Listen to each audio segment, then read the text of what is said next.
you. Thank you very much. Good morning, everyone. My name is Daniele. I don't know if it was announced already.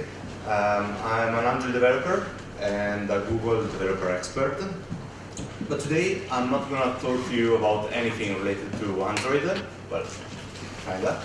But I'm talking to you about something which is more generic, something that can be applied to other fields of computer engineering.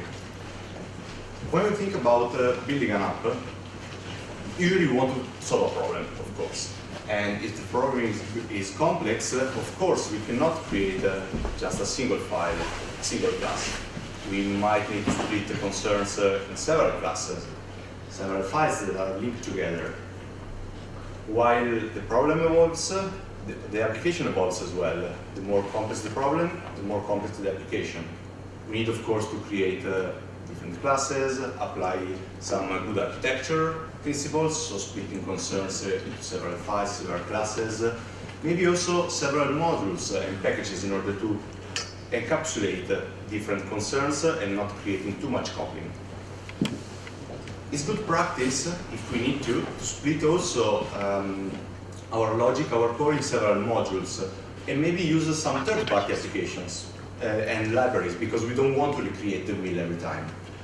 So of course we can end up with a very complex architecture, which of course is good if we have to solve complex and very difficult problems, but sometimes we just want to solve a very small problem.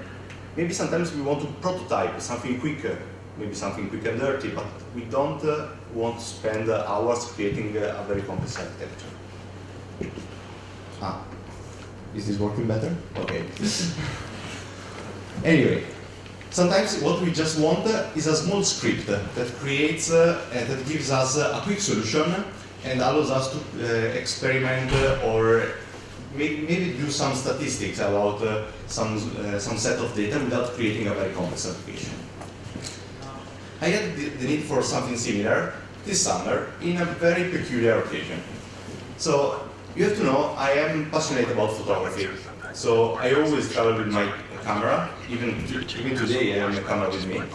But this summer I was going on a 2 weeks trip to Japan actually, and I was moving a lot. I was always carrying my backpack, and not only that, inside my backpack I had all my equipment, which was quite heavy honestly. And after 2 weeks my back was very hurting a lot. I was satisfied about the pictures. I took great pictures, well, my opinion of course, but I kind of like them. But at the end I was like, okay, I really enjoyed the travel, but it was very tiring. What could I have done better in packing? I really suck at packing. I always take with me way more stuff than I need.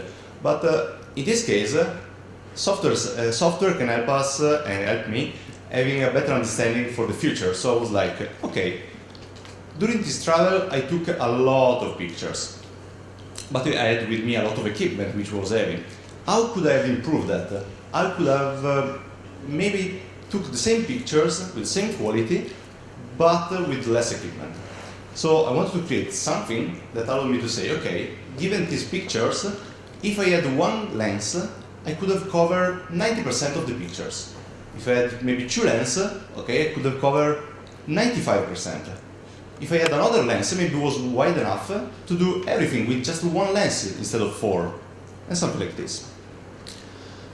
So of course, having the set of files that I wanted to analyze and the final output is a problem which is small enough that could be done by a simple script instead of creating a very complex application. I thought about using several technologies. The first one, when you think about scripting, is for example to use Bash. Bash is great when you have to do small operations and quick operations on files. But the syntax is very complex, for me at least. It's very difficult to maintain. There are a lot of commands that are unknown or that require a syntax which is not very clear. And another interesting thing is that I want this script to be reusable. I want to improve and I want to use it more and more. So I want it to be maintainable, which is something that you should always do with software in general. And Bash was not very maintainable for me. Another solution, which is way more powerful, of course, is to create a Java application. But of course, Java is kind of synonym for boilerplate. You're going to create a lot of infrastructure, a lot of files that you don't really need in order to just have this small, to create these small operations and these small statistics over some files. So Java for this was a bit of an overkill. It was of course maintainable, but too complex, too big for what I wanted to achieve. There are other languages, for example, Python, which is great for statistics and for analysis of data. But again, in this case, I had some problems with dependencies, finding good libraries, and again, the syntax is not exactly what I really liked. I don't use Python since university, I think, so I'm not that familiar with that anymore. Then I thought, okay, what is something that I'm using every day for my Android development work, which I could use for this? Kotlin, of course, is the solution that works for me. Kotlin is as powerful as Java, maybe even more, but is more elegant, more concise, highly maintainable, and easy to understand especially, which was something that was not clear to me, for example, thinking about Bash. Maybe you are familiar with Kotlin, but if you never used it, you might know that basically to create a simple Kotlin program, you just need to create a file, call it, add a main function, and just invoking using the Kotlin C. Kotlin C is the compiler that actually creates, you can create or a jar or just a class, and then with another command you can invoke that file. Now, this works. You can see you can create a simple file with just 3 lines of code. But of course, the invocation is something a bit tedious. You need to do 2 commands. One to first compile the actual program, and another one to execute it, which defies the purpose of having something quick, like a script that you can quickly prototype and run immediately. Maybe you don't know that Kotlin since a couple of years ago has a scripting support. So you can invoke the Kotlin compiler, passing just the script parameter, and having the file automatically compiled and run. And another thing you might notice is that at this point, okay, this doesn't work. At this point, you don't need anymore the main function. You can just write the body of the main function inside the file. So at this point, the whole file is just if it was like the previous file, but if the main function was implicit. So in this case, you can just with one command automatically compile and run this script, which makes exactly what we want to do. You can still have access, for example, to parameters. So you can invoke the script with several arguments and have them evaluated, because you have this implicit variable, which is args, which is a string array. You can just evaluate, you can just accept any params, which again is typical for a script which works. It's possible to import other Java and Kotlin library language classes, so you can perform complex operations. For example, iterate over files, use recursion, use different operations that the language and the Java libraries already support, which is very powerful. Another good way to make it even more easy to read is that you can add and you can specify functions so that you can make your code way easier to read. In this case, I created a function that basically prints the name of a current directory and all its directories. This works, but you can make it even better in case you are doing extension functions. This is something that was added by Kotlin and can make our code way more explicit and more easy to read, and of course way more powerful. Okay, this is all great, but to be fair, compared to Bash or compared to other pure scripting languages, this was still pretty slow. You had to, every time that you were invoking one of these scripts, you had the compiler was running, it was compiled to a file, and automatically, okay, with just one command automatically run, but still was way slow. And again, it was not very powerful because you were limited by the dependencies that you can add. Sure, you have all the utilities that come with the Kotlin language and Java one, but still they are pretty limited. Then I found a solution, which is a third-party one, which is named KScript. KScript is a library, is an open source library that basically brings more power to the whole Kotlin scripting environment. It allows you to do a lot more things in a way concise way, and then we will see that it also adds some extra functions to make our life easier. You can install it, unfortunately, only in Mac and Linux operating systems, so no Windows for now, with several ways. You can use SDKman, Brew. It's an open source one, so you can basically compile it yourself, or from GitHub you can get the latest binary release. I suggested Brew for macOS, for example, because it's super simple, just one line of command. Once it's installed, here we can see the first example of a script that I show you. You can just replace the invocation from Kotlin C-script with simply KScript. The result is exactly the same. However, this is just one of the ways that you can use to invoke KScript, which is, of course, using a file containing the body of our script. Another useful way is to pass a URL. So again, you can pass a URL of a script, which can be static, dynamic, up to you. And after the URL, you can pass all the parameters of the script. Now, if you think about this, it gives you a lot of power, because you can have your repository, which can be local in your network, a set of GitHub gist scripts, gist files, sorry, which are static, or whatever you want.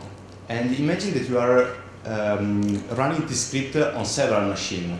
Say you are a network administrator or DevOps, or is more powerful because, again, gives you a lot of more power over dependencies, over different ways of invoking it, and is way more efficient because of the caching especially. So for today, that's it for me, and thank you very much.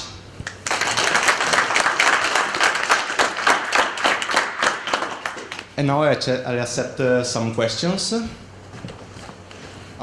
Let me say something very early. У нас есть правило, что тот человек, который задает вопрос, он получает футболку, нашу фирменную дефестовскую, таких всего 100 штук, и это эксклюзив, который... Excuse me for my Chinese. Задаете вопрос, спикер вам, видимо, отвечает, а потом раздает 5 футболочек. У нас сегодня такое правило. We have a rule that you have 5 t-shirts for the best questions you would hear today. So that's your turn. Nice. Okay. Thank you, Daniel, for your speech. Can I use not only Java dependencies in my scripts, Kotlin scripts? Yeah, of course. How does it look when I do a standalone application? What do you mean? If I use not only Java dependencies, for example, native dependency or... that you mean. That's an interesting question. No, sorry. I thought you were meant also other Kotlin or Java. Okay. Native one, I don't think you can add them. Like, for example, basically, something you can do in that case, you can pipe, for example, the result of another script, which can be a native program, as a parameter to your script. Okay. So if you pipe the result of another command inside as a parameter as the beginning for your script, in that case, yeah, you can do it. You will access them using the args variable. Yeah. Hello, and thank you for your speech. And I have 2 questions for you. Sure.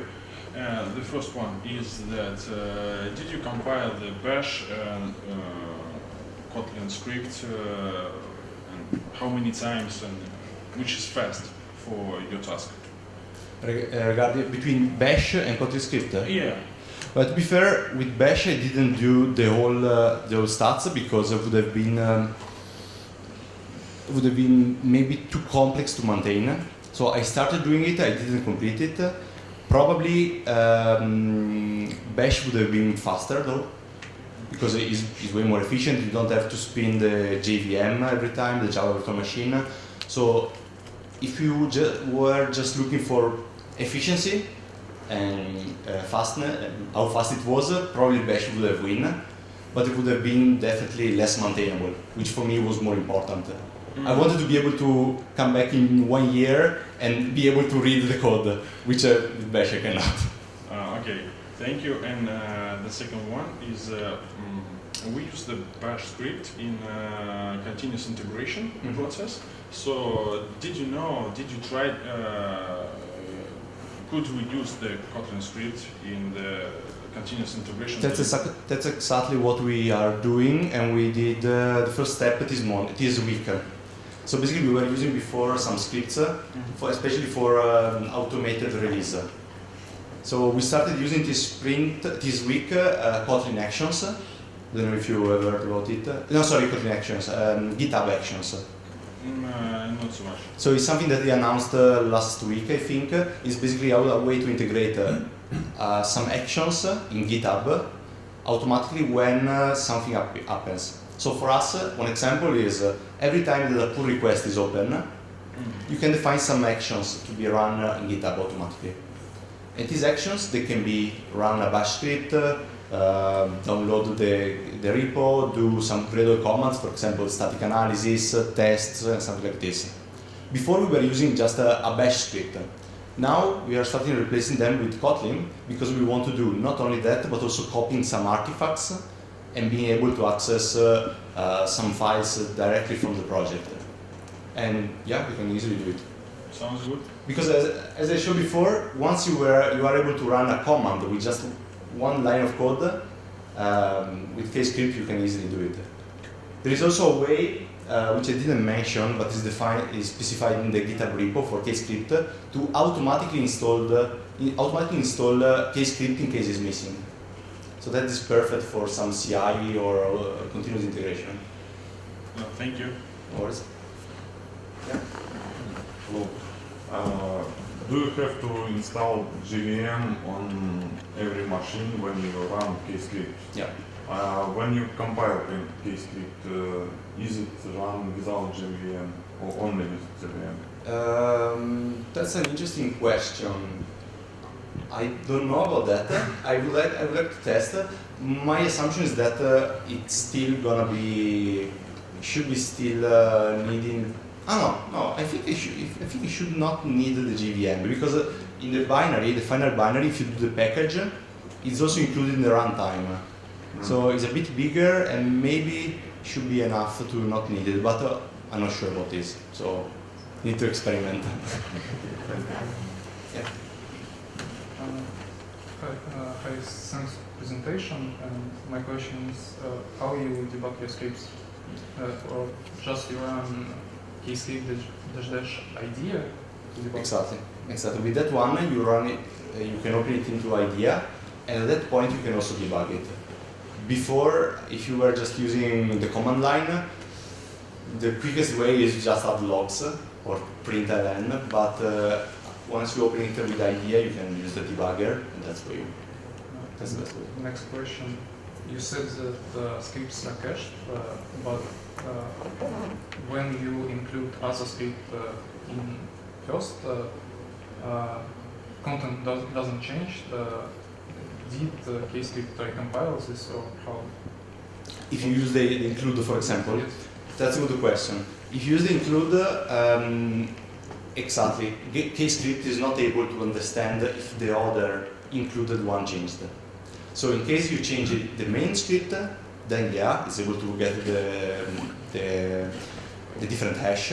But if you change something in the included file, you need to clear the cache. Because kscript is not able to do it recursively for all the dependencies.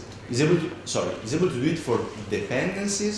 For example, if you change the version of a like a Gradle dependency, in that case, yes. But if you change some local file, then you need to clear the cache every time. But again, this is something you're going to do usually only during development of the script. Most likely, once you are done with it, the cache should stay the same. Hi, thank you for the speech. I have one main question.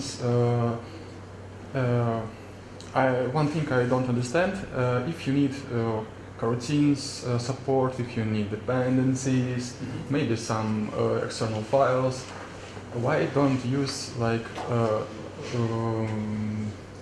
common Kotlin, like not scripts? Create the project and idea, create classes, add dependencies on build Gradle. So I think it's a bit overhead when you use this thing like Kotlin scripts, because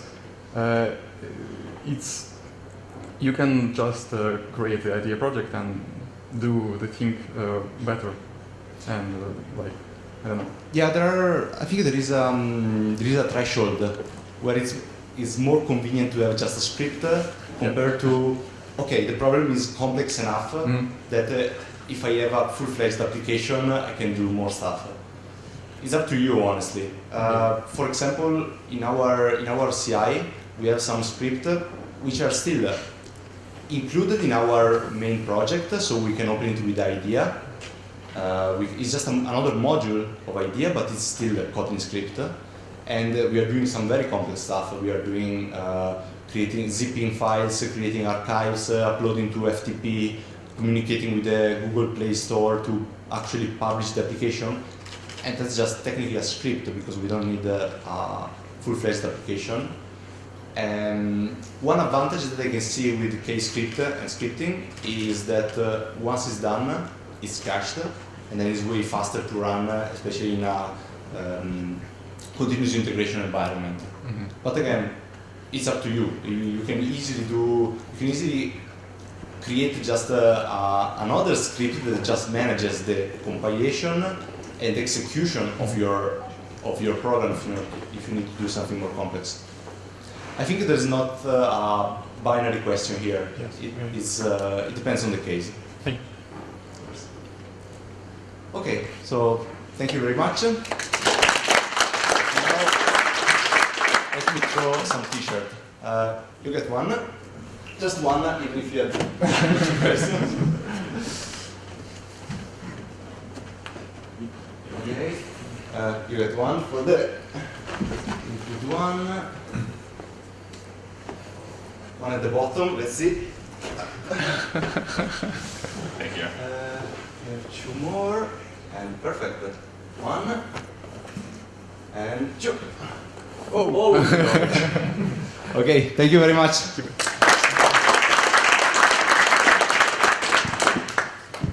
We have special presents for every our speaker, and this is for you. Welcome to St. Petersburg to Dev Fest. Thank you so much. Ну чего, мы идем пить кофе, чай, через полчаса начнется следующий доклад. В первом зале, по-моему, еще что-то идет.